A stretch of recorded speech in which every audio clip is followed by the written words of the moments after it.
Dr. Drew, every weeknight 9 Eastern on HLN.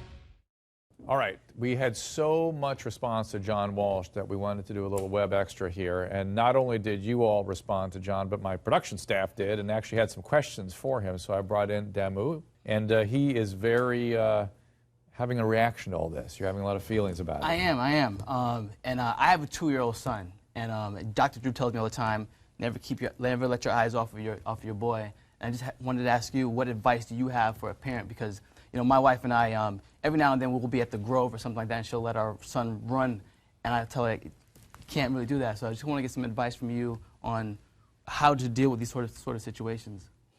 Well, congratulations on that 2-year-old son, and wonderful that you're thinking about it, you know, and I think this is a conversation that parents should have all the time. I mean, I didn't have any parenting courses when I was in college or in school, and people don't know what to do, and they ask me what to do all the time. I think you just can't trust it to the fact that yes, we should communicate with our kids, we should open the lines of communication, we should talk to them about the dangers that are out there, not terrorize them, not make them paranoid. You don't tell your kids, don't cross the street here because an 18-wheeler is going to hit you, look both ways, or your liver will be on the grill of on the tractor trailer. You don't tell them that. You say, look, here's how you look and cross the street. So, you know, I think it's something that you and your wife have to talk about. Simple rules that it is your responsibility to look out for that kid until that kid gets sort of old enough to be able to say to the priest or the rabbi, because 80% of the crimes against children are someone they know, trusted authority figure, that you can't do this to me. I mean, we're going through all the Penn State stuff where this, you know, iconic football coach is accused of molesting multiple boys, and nobody could believe that he did it. So you and your wife have to say, okay, first of all, we can't let that kid out of our sight until that kid is maybe 10 or 9, enough that they can, or 8, and can function. It drives me crazy, people who let their kids walk to the bus stop, and that child's never seen again. Well, there's guys who, they call it bus surfing. They follow buses and they wait to see the kid who's in the rural area who has the long run home. If you remember the guy in Ohio that had the 2 boys. He had one boy for 6 years. He got sick of him when that boy reached puberty, and he bus surfed, and he waited to see the boy that had a long run home. So the keeping your eyes on your child is so important. You should have your child's DNA. You should just swab their cheek and put it in a little solution. There are other products products out there that work wonderfully, and God forbid if your child was in a car in a plane wreck, or they were at ground zero, or they're kidnapped, or they're missing, or there's a non-custodial parental abduction. I've heard Dr. Drew talk about that. 200,000 parents get in a bitter divorce. They don't get custody of their kids, so what do? They steal their kids and they disappear for 10 years. I've done hundreds of those. The National Center for Missing Exploited Children deals with about 200,000 of those cases every year. You know, unfortunately, your wife gets on drugs or alcohol, or your husband self-destructs, and all of a sudden your kids are kidnapped. You need the DNA.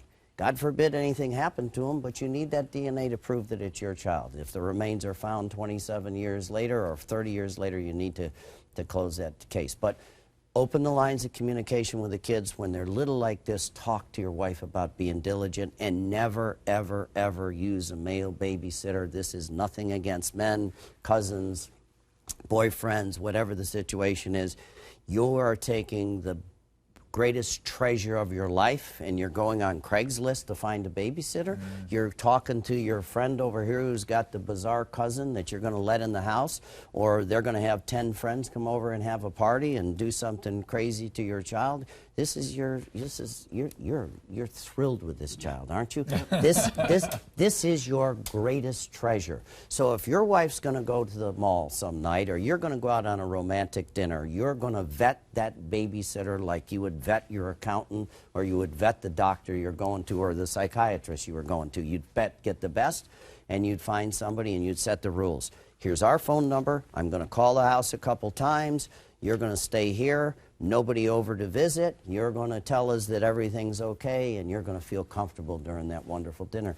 They all sound pretty simple rules, but they really are.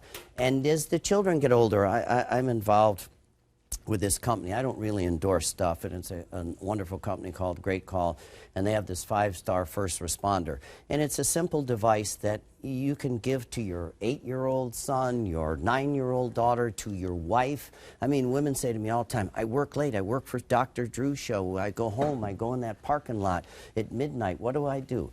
You can hit this button, they track you GPS. When I first was associated with it, the company who brought it to me said, we're going to hit the button. We're in a hotel, and the guy said, I feel ill, I'm older, I have a little bit of dementia, I'm not sure where I am. And the first responder came on, the responder came on and said, I know exactly where you are. You're having lunch at this hotel. You're in Los Angeles, California. Do you want us to call 911? Are you having chest pains? Are you in I've never seen anything like it. So I advise that if you have that older parent who every now and then doesn't remember where their car keys are, or they went to the mall and don't have their car, there's many applications. Mainly, it's a wonderful safety device. Can a pedophile grab your kid and tear it out of their hand?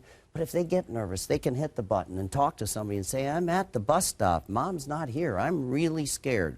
Or it's that woman who's going to her car in the CNN parking garage here and says, I see a guy lurking over there behind the post. I don't know whether to get in my car. Always look in the car. Get in the car and lock it. It's a wonderful device, and it's available publicly. I know that's a long answer, and I know it's longer than you wanted, but you're talking important stuff about the most important thing of your life. Don't get in the car ever. Yeah. Don't. Right, that's a big one. Well, I say if you're going in the car, look in the back seat. Women never look in the back seat. Somebody's in that car behind it. I mean, we're still doing the Boca Raton serial killer that shot that mother and daughter. He kidnapped multiple women, murdered 2 of them, and it was in that mall in Boca Raton. He always was in the parking lot. He waited for moms and daughters to get into the car. So, but once you get in that car, lock those doors. But don't get anybody else's car. Because No. once you're in, that's Oh, my God, no. Somebody from the gene pool, eyes on, eyes on. That's what you always tell Can't me. be too diligent. And you know what, 911, I've spoken at national 911 conferences, and they say universally, and cops everywhere, all of America, say one thing. We hate it when you call us when there's a cat in the tree. It's a waste of time when your toilet's plugged up. But if you're a woman that's afraid or you're a kid, you call 911 or call first responder and get this device, and they'll tell you what to do. But no 911 operation in this country is mad if you're a scared woman in a car and you've run out of gas. Don't get out of that car. Don't get in the truck drivers in a truck. There's so many rules. But you're going to figure it out. You got to talk to your wife. You got to educate each other.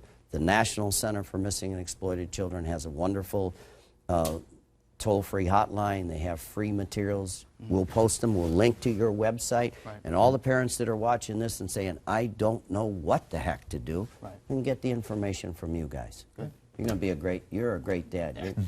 He is a good dad. And Drew and I get advice from Drew every Just single wait day. till they hit that puberty.